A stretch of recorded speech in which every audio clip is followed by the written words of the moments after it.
l'unité de génomique et génétique des vecteurs à la faculté de pharmacie de l'Université des sciences, des techniques et des technologies de Bamako abrite du 11 au 15 août 2025 le premier atelier de formation des agents de santé sur la chlamydiose, qui est une infection sexuellement transmissible bactérienne la plus répandue. La chlamydiose, c'est une infection sexuellement transmissible qui surtout est à l'origine des infertilités dans les couples. À hauteur de 40%, on peut dire que jusqu'à 40% des infertilités dans les couples sont dues à l'infection à Chlamydia trachomatis. Et surtout que c'est une infection qui est la plupart du temps silencieuse, ça passe inaperçu.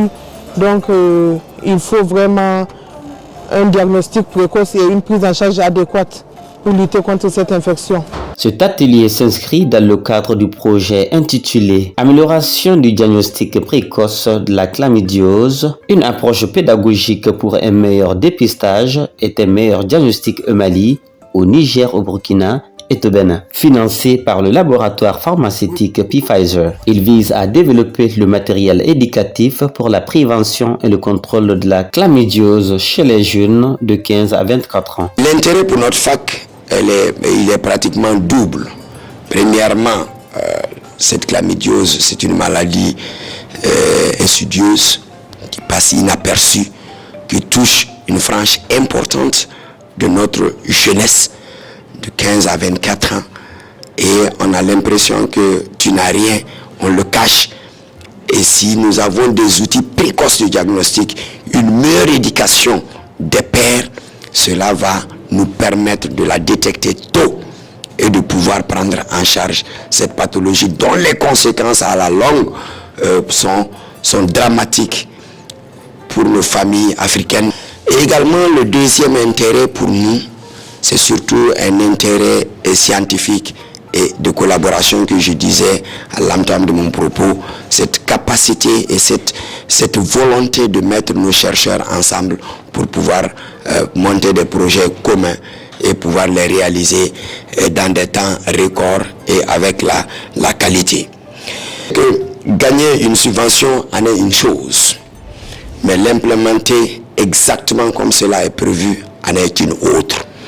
Et vraiment là, nous adressons aux chercheurs pour pouvoir être efficaces dans la mise en œuvre à tous les niveaux et tous les acteurs.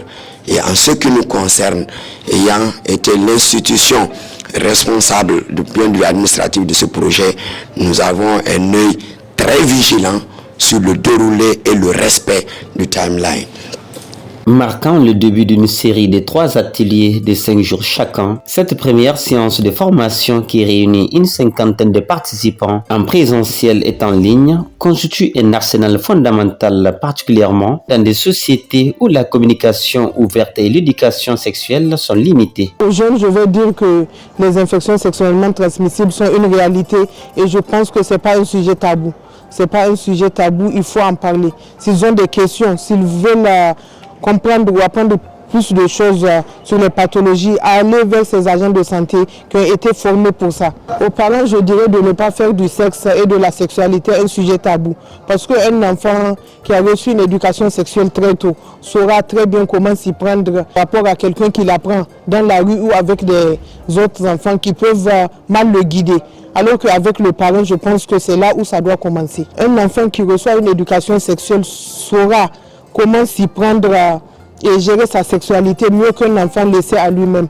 Et si tu ne décides pas d'éduquer ton enfant toi-même, la rue le fera et d'une mauvaise manière. Les symptômes incluent généralement des douleurs ou des brûlures en urinant ou pendant les rapports sexuels, d'écoulements vaginaux jaunâtres ou sanguinolents et des maux de ventre chez les femmes. Chez les hommes, ils peuvent comprendre des brûlures en urinant, des écoulements du pénis ou du rectum et des douleurs testiculaires.